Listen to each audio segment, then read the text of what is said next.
कोई हान कोई बोइना कोई जुलाई की तारीख मरी मांगे हमजरे तरेता कोई जुलाई ता तरेत दा कोई हमजरे मधुदा कोई PhD ना हान बोइना डिपार्टमेंट PhD की माइके दी प्रेसिडेंसी ना तो कोई सिंजकी अदुगा नसी अनी सुबोइना कोई DIPR नामु कोई सिंजरीबा कोई डिपार्टमेंट नसी कोई सोशल वेलफेयर डिपार्टमेंट नि कोइना आइजरुबदा कोई सोशल वेलफेयर डिपार्टमेंट नसु नसी की तारीख असिदा सोशल वेलफेयर ना मिड प्रेस असी मांगथोपी गोना आइजरुबदा याबिना पुति दमंता कोई डिमाइज मधु थागत सबदु फोंदोसरी ना हान मथदा याबना नसी की सोशल वेलफेयर डिपार्टमेंट की इलेक्शन बिदिबा ऑफिशियल सिंह इकाई नजरबा डायरेक्टर जॉइंट डायरेक्टर अनी अदुगा डिप्टी डायरेक्टर अनी इलेक्शन बिरी मयामना मसीगी सिगुलबा DIPR सिंजरी बथोर मसीदा अखोइना मसीगी पांदमसु मयामसु हाना से कोई डायरेक्टर नसु हौदो दिसु हाइबिख्रे अखोइना यामना इन्फॉर्मेशन सी प्रेस सिंसिना यामना ऑथेंटिक ओइबा डिपार्टमेंट कुदगी फंगबा ऑथेंटिक ओइबा रिपोर्ट बु प्रजा सिंगा हु पाउमी सिंगी तुथांगदा पाउमी सिंगा कोई लौबीरगा मधु इलेक्ट्रॉनिक मीडिया की तुथांगदा और प्रिंट मीडिया की तुथांगदा माइ तोदना मास मीडिया सिदा संदोकिदुना असाई ऑथेंटिक ओइबा रिपोर्ट मयामदा योहनबिगिदोरि डिपार्टमेंट सिंसिना करी दौरी सरकार की दमता कोई प्रजा की दमता सरकार ना करी प्रोग्राम सिंग पाइखत लई माइ पाकना करी पक्संसली हाइबना सिंगबगी रिपोर्ट असेंग ऑथेंटिक ओइबा रिपोर्ट लौनबी खुदों जाबादु आइबा बिग प्रेस की प्लेटफॉर्म असिदा कोई इजनबगी थौरांजबनी अदना ngasi sigum masina koida misinformation gi kano dum so koi lokani aduga accountability le ba yamna transparency hanga kanba masina koi good governance purapada yamna kodo hendopa kano ma role ama thongdang ama lodani habagi aset pa thajaba adu thamjaraga DIPR na sigum program ase mauna honorable CM gi lamjing makhada liching makhada amona hodok sabani aduna ngasi gi pharmasida ayakna election biriba department ki lakpiri basing wikai ba benan taram sabag lagana lakpiriba media gi sininaw dima kusu taram sari aduga koi election biriba officer director amadi ate officer sing adi staff sing una makusa ayaki makai de taram sabag lagana makhata ba ngasi ge sumla mid press ki program si election biriba koi director social welfare amadi bhaga lakpiriba officer sing gi lawgi asi haina invite asi director social welfare da musina jari thank you we drug si abena yang kan aspek si mai si now the way amana supply reduction then demand reduction supply reduction to the abagi permission is na law enforcement agencies ko regulate demand reduction so amaka abagi lai si demand reduction to na ida makta preventive measures kara then already sar matunda narok mi se kedi koi gare sar matunda to na curative action aida ana hazuki irka hazuki kaina somna biriba irka si state government ati koi government tawre kamai fund laisna Ministry of Social Justice and Empowerment sidagi magi 15 billion to aya bana 15 billion ni ba sidi adu koi overcrowded lai ma se bai hawaganda ka koi si ke ganda amakta ye ga kai sa hospital bana ba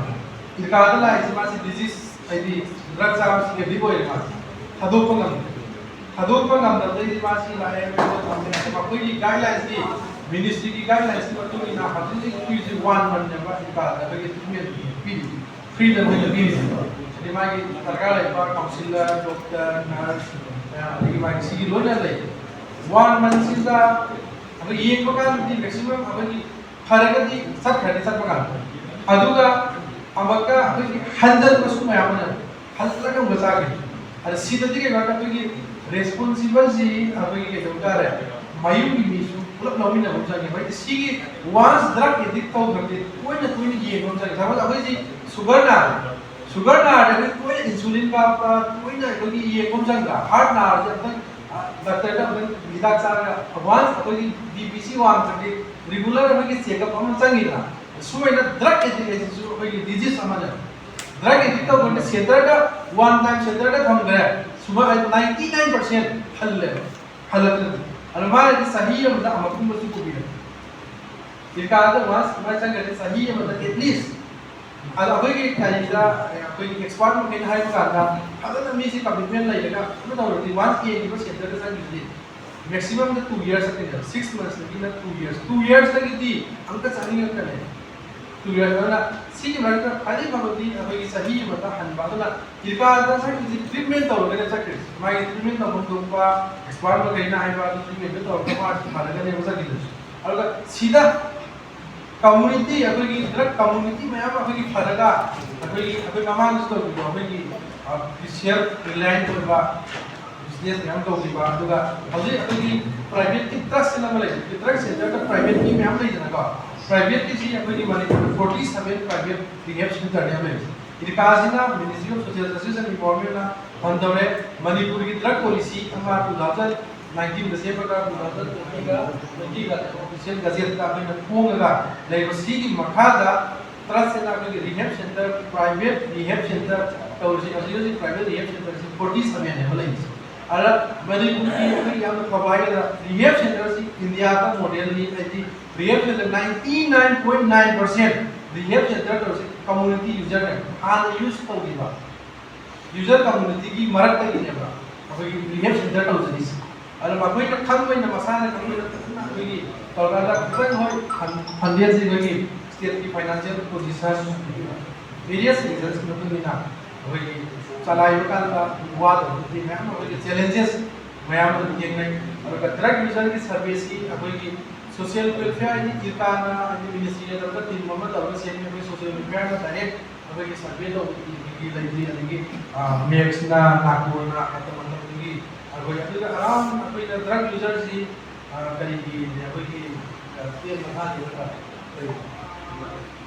और जब की सर्वे ministry सर्वे की कोशिश में ना आई use the 24 से rate था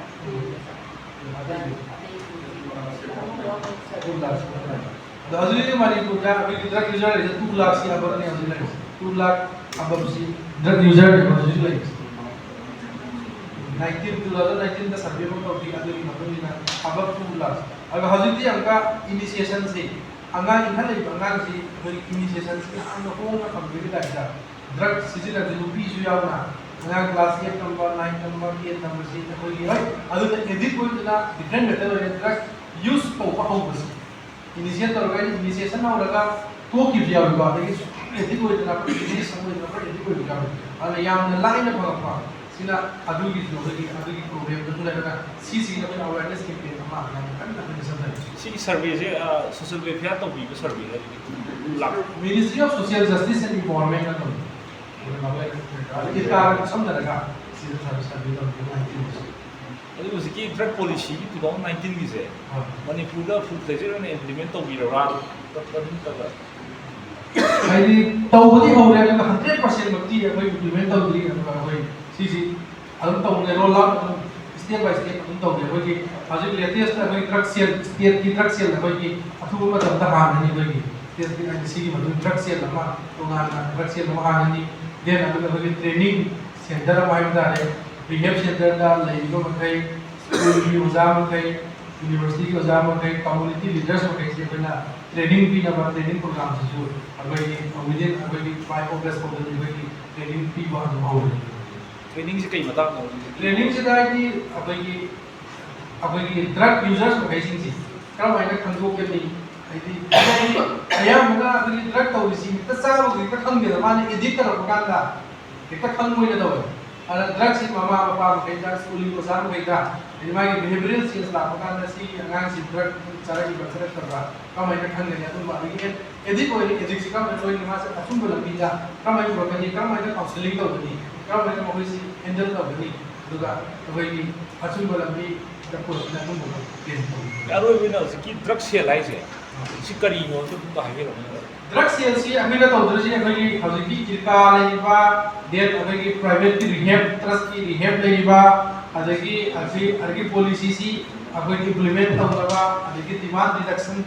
सी फजना तौरबा जे drug कतन डेडिकेटेड होइबा ए लोदर अभी जाता हूं है हेलो